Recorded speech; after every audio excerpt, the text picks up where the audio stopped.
Pride and Prejudice by Jane Austen. Chapter 23.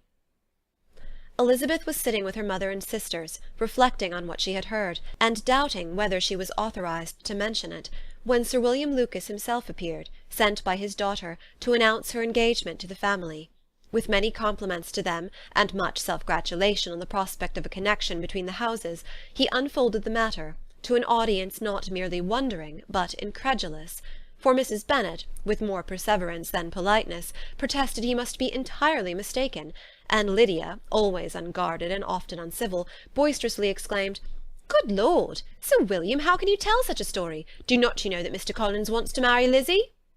Nothing less than the complacence of a courtier could have borne without anger such treatment, but Sir William's good breeding carried him through it all, and though he begged leave to be positive as to the truth of his information, he listened to all their impertinence with the most forbearing courtesy.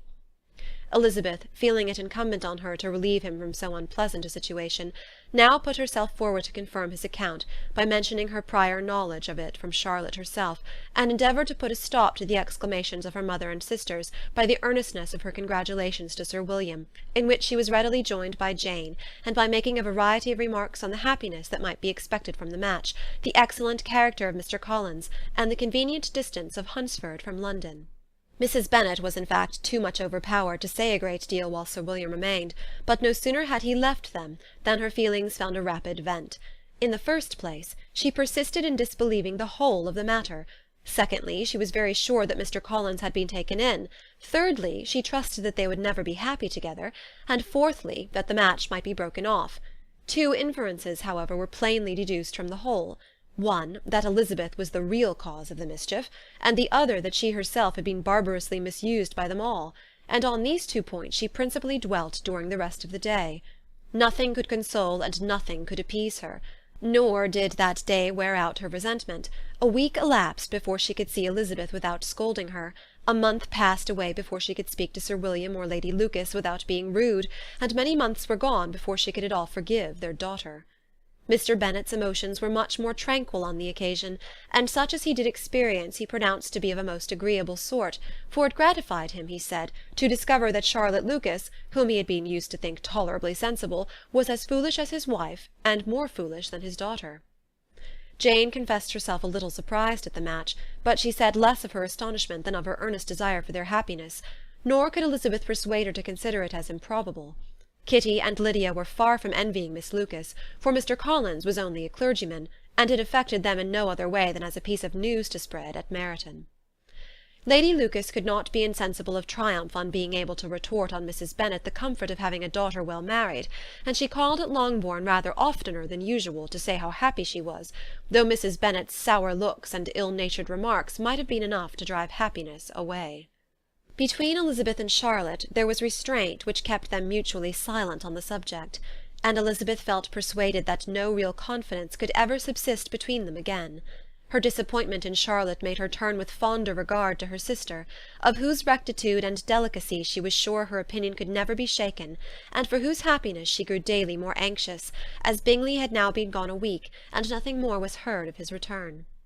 Jane had sent Caroline an early answer to her letter, and was counting the days till she might reasonably hope to hear again. The promised letter of thanks from Mr. Collins arrived on Tuesday, addressed to their father, and written with all the solemnity of gratitude which a 12-month's abode in the family might have prompted. After discharging his conscience on that head, he proceeded to inform them, with many rapturous expressions, of his happiness in having obtained the affection of their amiable neighbour, Miss Lucas, and then explained that it was merely with the view of enjoying her society that he had been so ready to close with their kind wish of seeing him again at Longbourn, whither he hoped to be able to return on Monday fortnight. For Lady Catherine, he added, so heartily approved his marriage, that she wished it to take place as soon as possible, which he trusted would be an unanswerable argument with his amiable Charlotte to name an early day for making him the happiest of men. Mr. Collins' return into Hertfordshire was no longer a matter of pleasure to Mrs. Bennet. On the contrary, she was as much disposed to complain of it as her husband.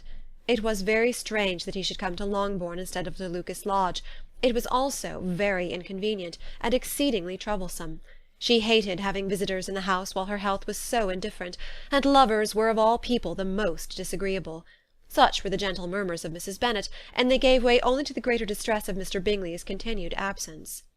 Neither Jane nor Elizabeth were comfortable on this subject. Day after day passed away without bringing any other tidings of him than the report which shortly prevailed in Meryton of his coming no more to Netherfield the whole winter, a report which highly incensed Mrs. Bennet, and which she never failed to contradict as a most scandalous falsehood. Even Elizabeth began to fear, not that Bingley was indifferent, but that his sisters would be successful in keeping him away.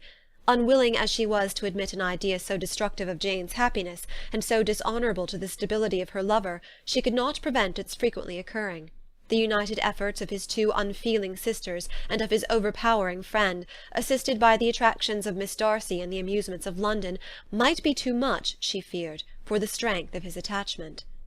As for Jane, her anxiety under this suspense was of course more painful than Elizabeth's, but whatever she felt she was desirous of concealing, and between Elizabeth and herself, therefore, the subject was never alluded to. But as no such delicacy restrained her mother, an hour seldom passed in which she did not talk of Bingley, express her impatience for his arrival, or even require Jane to confess that if he did not come back she would think herself very ill-used. It needed all Jane's steady mildness to bear these attacks with tolerable tranquillity. Mr. Collins returned most punctually on Monday fortnight, but his reception at Longbourn was not quite so gracious as it had been on his first introduction. He was too happy, however, to need much attention, and luckily for the others, the business of love-making relieved them from a great deal of his company. The chief of every day was spent by him at Lucas Lodge, and he sometimes returned to Longbourn only in time to make an apology for his absence before the family went to bed. Mrs. Bennet was really in a most pitiable state. The very mention of anything concerning the match threw her into an agony of ill-humour, and wherever she went she was sure of hearing it talked of. The sight of Miss Lucas was odious to her. As her successor in that house, she regarded her with jealous abhorrence.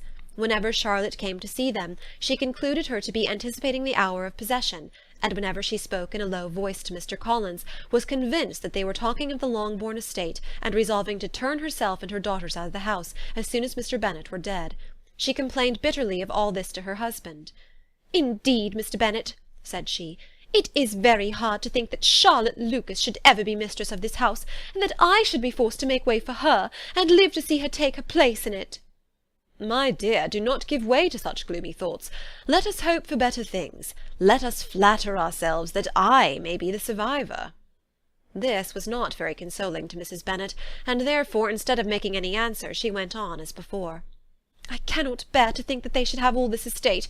If it was not for the entail, I should not mind it." "What should not you mind?" "I should not mind anything at all." "Let us be thankful that you are preserved from a state of such insensibility." "I can never be thankful, Mr. Bennet, for anything about the entail. How any one should have the conscience to entail away an estate from one's own daughters, I cannot understand. And all for the sake of Mr. Collins, too. Why should he have it more than anybody else?" "I leave it to yourself to determine," said Mr. Bennet. End of chapter 23.